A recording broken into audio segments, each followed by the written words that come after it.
आपके अपने YouTube channel राग स्टडी क्लास में दोस्तों आपका स्वागत है। दोस्तों आज की इस वीडियो में हम कक्षा 12वीं भूगोल विषय का जियोग्राफी विषय का क्या अध्याय 1 मानव भूगोल प्रकृति एवं विषय क्षेत्र पढ़ने वाले हैं। ओके, चलिए पहले हम जान लेते हैं कि इस अध्याय में हम क्या क्या पढ़ने वाले हैं। ओके, तो इस अध्याय में क्या सबसे पहले हम क्या है मनुष्य और प्रकृति के बीच संबंध जानेंगे। ओके, दूसरा हम पढ़ने वाले हैं कि किस तरह मनुष्य ने प्रौद्योगिकी यानी टेक्नोलॉजी का विकास किया। ओके, नेक्स्ट हम दोस्तों पढ़ने वाले हैं मानव भूगोल का क्षेत्र क्या है और हम मानव भूगोल को में क्या पढ़ने वाले हैं। ओके, और अब हम बात करते हैं पुस्तक की। ओके, तो मतलब कक्षा 11वीं में आपने जो पुस्तक पढ़ी पिछली कक्षा में उसका क्या नाम था, भौतिक भूगोल के मूल सिद्धांत। मतलब उसमें हमने क्या है नदी पर्वत पठार इस वगैरह इसके बारे में पढ़ा था। ओके, अब दोस्तों इस पुस्तक में क्या है मानव भूगोल की हम क्या है सिद्धांत पढ़ने वाले हैं। मैंने अगर बात करें तो मानव और प्रकृति के बीच में संबंध की बात करने वाले हैं। ओके, तो चलिए इस चैप्टर को स्टार्ट कर लेते हैं। तो इस चैप्टर सबसे ज्यादा क्वेश्चन आता है शॉर्ट में आपका मानव भूगोल की परिभाषा दीजिए। अच्छे से याद कर लीजिए, बहुत ही आसान परिभाषा लिखी है। मैंने यहाँ 2 परिभाषा लिखी है, कोई भी याद कर लीजिएगा। ओके, तो पहली परिभाषा है मानव भूगोल मानव तथा प्रकृति के बीच के संबंधों का अध्ययन है। बहुत ही आसान है। क्या है मानव भूगोल क्या है दोस्तों, मानव तथा प्रकृति के बीच के संबंधों का अध्ययन है। ओके, और सेकंड परिभाषा क्या है मानव भूगोल अस्थिर पृथ्वी और क्रियाशील मानव के बीच संबंधों का अध्ययन है। ओके, दोनों परिभाषा याद कर लीजिएगा, लेकिन एक पहले नंबर के अच्छे से आपको रट लीजिएगा। ओके, 2 नंबर आपके इसमें फिक्स हो जाएंगे। ओके, शॉर्ट वाले में। अब दूसरा नेक्स्ट सेकंड क्वेश्चन आपसे पूछा जाता है। ओके, मानव भूगोल के क्षेत्र क्या है। ओके, तो मानव भूगोल के क्षेत्र कौन कौन से हैं, तो हो जाएगा आपका नगरीय भूगोल, जनसंख्या भूगोल, आर्थिक भूगोल, राजनैतिक भूगोल, आवास भूगोल, समाज भूगोल। ये क्या है मानव भूगोल के क्या है क्षेत्र है। ओके, अब दोस्तों हम देखने वाले हैं मानव भूगोल के उप क्षेत्र कौन कौन से हैं। तो संसाधन भूगोल, कृषि भूगोल, उद्योग भूगोल, व्यापार भूगोल, पर्यटन भूगोल, ये सब क्या है मानव भूगोल के उप क्षेत्र है। ओके, अब चलिए हम नेक्स्ट टॉपिक देखते हैं भौगोलिक विचारधाराएं। ओके, देखिए जैसे क्या है विज्ञान की जो खोज करता है, विज्ञान में क्या है रुचि करता है, विज्ञान में एक्सपेरिमेंट जो करता रहता है वो कहलाता है वैज्ञानिक। ओके, इसी प्रकार क्या है भूगोल में क्या है जो क्या है इंटरेस्ट रखते हैं, जो वैज्ञानिक भूगोल में क्या है रिसर्च करते हैं उन्हें कहलाते हैं भौगोलिक। तो ओके, तो जो भौगोलिक होते हैं वो क्या अपनी अपनी विचार बताते हैं किसी भी टॉपिक के बारे में, इसे कहते हैं हम विचारधाराएं। ओके, जैसे क्या है 3 पर्सन है A B C। अब वो क्या है अपने चैनल के बारे में बताया कि मैं आपको किस प्रकार से पढ़ाता हूँ। कहते हैं सर बहुत अच्छे से पढ़ाते हैं, आसान लैंग्वेज है। कोई कहता है बहुत कठिन पढ़ाते तरीके से पढ़ाते हैं, कोई कहता है मुझे उनका बिल्कुल समझ में नहीं आता। तो सब क्या है सबकी अपनी अपनी विचारधाराएं है। ओके, तो इस प्रकार से क्या है भूगोल के ऊपर क्या है कई जो रिसर्चर्स होते हैं उनकी विचारधाराएं होती हैं, इसे ही हम कहते हैं भौगोलिक विचारधाराएं। तो लिखा हुआ भूगोल में बहुत सारे वैज्ञानिक हुए और उन्होंने क्या है प्रकृति और मनुष्य के संबंधों के बारे में अपने अपने विचार प्रकट किए। इन्हीं विचारों को हम क्या कहते हैं भौगोलिक विचारधारा कहते हैं। ओके, आई होप आप समझ चुके होंगे। चलिए हम देख लेते हैं। अब इसके 3 प्रकार की मुख्यतः चैप्टर में हम क्या है 3 प्रकार की क्या है भौगोलिक विचारधाराएं पढ़ने वाले हैं। पहले हम पढ़ने वाले हैं नीतिवादी मतलब या निश्चयवादी विचारधारा। दूसरी हम पढ़ने वाले हैं संभववाद विचारधारा। तीसरी हम पढ़ने वाले हैं नव निश्चयवाद विचारधारा। ओके, इन तीनों में से एक ना एक से क्वेश्चन जरूर आता है। अच्छे से तैयार कर लिया, इजी लैंग्वेज में समझाऊंगा और एक ही वीडियो में अपना क्या है पूरा चैप्टर हो जाएगा। आपको टेंशन बिल्कुल भी नहीं लेना है, तो ध्यान से वीडियो बने रहें। और वीडियो को अभी तक लाइक नहीं तो वीडियो को लाइक करके सब्सक्राइब करके बेल आइकन प्रेस कर लीजिएगा। ओके, जो हम क्रम से इनके विस्तार से पढ़ते हैं तीनों का। ओके, तो पहली आपकी नीतिवाद यानी निश्चयवाद विचारधारा। ओके, दोनों नाम से जाना जाता है नीतिवाद या निश्चयवाद विचारधारा। पढ़ लेते क्या है नीतिवाद या निश्चयवाद विचारधारा। तो मानव में क्या है प्रारंभ में मानव आदिम अवस्था में था, उसने प्रकृति के अनुसार स्वयं को ढाल लिया था। आपको पता है जब सबसे पहले क्या है मानव बना तो आदिम अवस्था में था और वो क्या है प्रकृति के अनुसार अपने को ढाल लिया था। ओके, इस समय प्रौद्योगिकी का स्तर बिल्कुल निम्न था।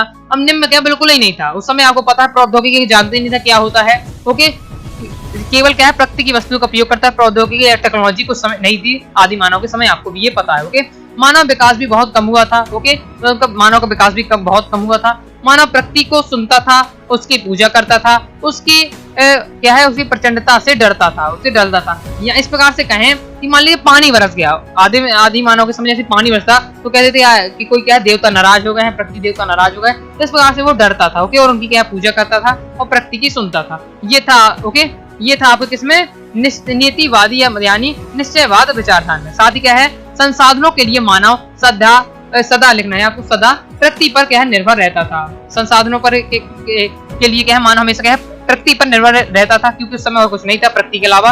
ओके, साथ ही अतः इस अवस्था को क्या है पर्यावरणीय या निश्चयवाद का नाम दिया गया। ओके, या निश्चयवाद या नीतिवाद दिया गया। तो ये है आपके केवल इतना ही है, 3 से 4 लाइन में आपको पढ़ लिया है नीतिवाद और यानी निश्चयवाद विचारधारा। ओके, अब ये बहुत ही इंपॉर्टेंट लाइन है इसलिए मैंने हाईलाइट किया है रेड कलर से। रेडजेल, रिटर और क्या है हमबोल्ट इसके समर्थक। क्वेश्चन पूछा जाता है ऑब्जेक्टिव में। आगे मैं आपकी ऑब्जेक्टिव 2-3 इंपॉर्टेंट ऑब्जेक्टिव की प्रैक्टिस कराऊंगा तो समझ जाएंगे आप। तो अच्छे से तैयार कर लीजिए, कभी से बता देता हूँ। रेडजेल, रिटल और क्या है हमबोल्ट के क्या है इसके समर्थक थे। ओके, अब दोस्तों हम सेकेंड भौगोलिक विचारधारा को पढ़ने वाले हैं, वो है संभववाद विचारधारा। संभववाद विचारधारा देख लेते हैं किस प्रकार से था। ओके, तो अपन ने निश्चयवाद विचारधारा में समझ लिया है कि क्या है, मानव जो आदिम अवस्था में था तो टेक्नोलॉजी बिल्कुल नहीं जानता था, प्रकृति से डराता था, प्रकृति की पूजा करता था, प्रकृति की सुनता था और क्या है उसके संसाधन के पूरे किससे मिलते थे, प्रकृति से ही मिलते थे। ये है आपकी निश्चयवाद आपकी विचारधारा। पेपर में आता है निश्चयवाद विचारधारा क्या है, तो यही आपको 3-4 पॉइंट लिख देना है, फुल मार्क्स आराम से आपको मिल जाएंगे। ओके, हम पढ़ते हैं संभववाद विचारधारा। तो संभववाद विचारधारा क्या है, समय के साथ साथ मनुष्य का विकास हुआ है। ओके, अब ये लाइन इंपॉर्टेंट रेड लाइन है। ओके, इसके समर्थक कौन थे ये जरूर पूछा जाता है कि संभववाद की विचारधारा के समर्थक कौन थे, निश्चयवाद विचारधारा के समर्थक कौन थे। ओके, तो संभववाद विचारधारा के समर्थक कौन थे, विडाल डी ला ब्लास। ओके, ये समर्थक थे, अच्छे से याद रख लीजिएगा। ओके, अब क्या है, अब प्रकृति से नहीं डरता था। संभववाद विचारधारा में कहता है कि अब क्या है, अब मैं प्रकृति से नहीं डरता था, अब मनुष्य खुद को प्रकृति के अनुसार ढालने लगा था, अब मनुष्य क्या है प्रकृति से स्वतंत्र होकर रहने लगा था, अब मनुष्य प्रकृति में परिवर्तन कर रहा था। अब आपको पता है कि मनुष्य क्या है अपने प्रकृति के अनुसार ढालने लगा था। ओके, मतलब खाली पानी वर्षा तो अब क्या है पानी से डरता नहीं था, पानी बरसने से अब क्या है वो छत्ता लगा के आराम से चला जाता पानी के बीच में से। पहले क्या होता था, जैसे पानी वर्षा तो आदि मानव क्या है कहीं ना कहीं लुक जाते थे, पानी से डराते थे, लेकिन अब क्या है आराम से छत्ता ले जाता। गर्मी लगी तो पहले क्या है आदि मानव गर्मी को सहना पड़ता था, उसको पानी था। अब बढ़िया कूलर चलाएं, एसी चलाते हैं, पंखा चलाते हैं और उसका आनंद लेके क्या आप गर्मी से बचते हैं। ओके, अब जैसे मान लो ठंड हुई तो इसे हीटर लगा के बचते हैं, लेकिन आदि मानव के समय ऐसी कोई व्यवस्था नहीं थी। ओके, तो इस प्रकार क्या है मनुष्य ने अब क्या है प्रकृति में से अब नहीं बिल्कुल स्वतंत्र हो गया, प्रकृति से बिल्कुल डराता नहीं, प्रकृति से स्वतंत्र हो गया। साथ ही अब क्या है मनुष्य प्रकृति में परिवर्तन कर रहा था। मान लीजिए कोई पर्वत है, यहाँ के बीच में क्या है सुरंग निकालनी है, रेल डालनी है, तो आराम से क्या है मानव क्या है बीच से क्या है सड़क खोद देता है और साथ ही रेल लाइन डाल देता है। मतलब प्रकृति में अपने मन चाहे परिवर्तन कर देता है मानव के। अब मनुष्य संसाधनों का इस्तेमाल भी करने लगा था। ओके, साथ ही क्या है मनुष्य ने प्रौद्योगिकी का विकास हुआ, टेक्नोलॉजी भी आने लगी थी। एग्जाम्पल इसलिए मैंने लिख दिया है गर्मी से बचने के लिए कूलर बनाना। ओके, गर्मी से बचने के कूलर लगाना, एसी वगैरह। ओके, ये सब आपका क्या एग्जाम्पल हो जाता है संभववाद विचारधारा। डायरेक्ट ऑब्जेक्ट में पूछा जा सकता है गर्मी से बचने के लिए कूलर बनाना, ये क्या किसका उदाहरण है, तो संभववाद विचारधारा का। ओके, हम पढ़ते हैं तीसरी विचारधारा। ओके, नव निश्चयवाद विचारधारा। तो इसके समर्थक कौन थे, तो इसके समर्थक थे ग्रिफिथ और टेलर, इसके क्या है समर्थक थे, याद अच्छे से रख लीजिएगा। ओके, अब इसे क्या है इस विचारधारा को नव निश्चयवाद विचारधारा को 3 नामों से जाना था। नव निश्चयवाद तो है ही है, मध्यम मार्ग से, और क्या है रुकी और जाओ, ये गलत लिखा है यहाँ, रुको और जाओ, यहाँ हो जाएगा रुको और जाओ निश्चयवाद हो जाएगा। चलिए इसे पढ़ लेते हैं। तो इसमें क्या है नई संकल्पना के तो निरंतर मतलब पूरी तरह से पर्यावरणीय निश्चयवाद है और ना ही पूरी तरह से क्या है स्वतंत्रता है।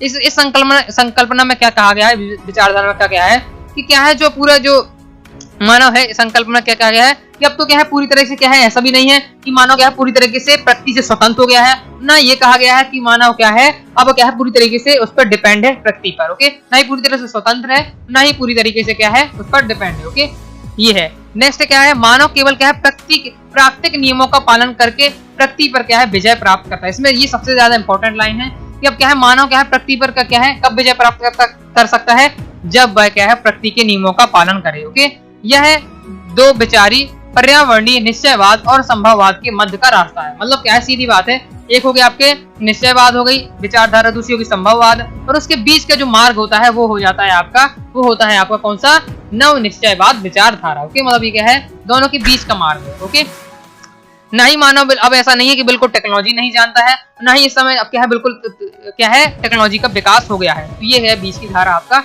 हो जाता है आपका नव निश्चयवाद विचारधारा। आई होप आप समझ चुके हैं तीनों विचारधाराओं को। हम पढ़ देंगे प्रौद्योगिकी का विकास। क्या पढ़ने वाले हैं, प्रौद्योगिकी का विकास। तो चलिए देख लेते हैं। तो देखिए मनुष्य ने प्रकृति के नियमों को समझने के बाद ही क्या है प्रौद्योगिकी का विकास किया। जैसा कि क्या है इस अपने क्या है नव निश्चयवाद विचारधारा में कहा गया है कि मानव तो प्रकृति पर क्या है पृथ्वी पर विजय तो प्राप्त कर सकता है, पृथ्वी पर अपना क्या है जैसा भी चाहे वैसा काम कर सकता है, लेकिन किसके अनुसार प्रकृति के नियमों का पालन करना होगा। उदाहरण के लिए एग्जांपल हम ले लें। उदाहरण के लिए इसमें समझाया गया है घर्षण एवं ऊष्मा। घर्षण और ऊष्मा की संकल्पना से ने आग की खोज में हमारी मदद की और आज हम क्या है आग का प्रयोग कर पाते हैं।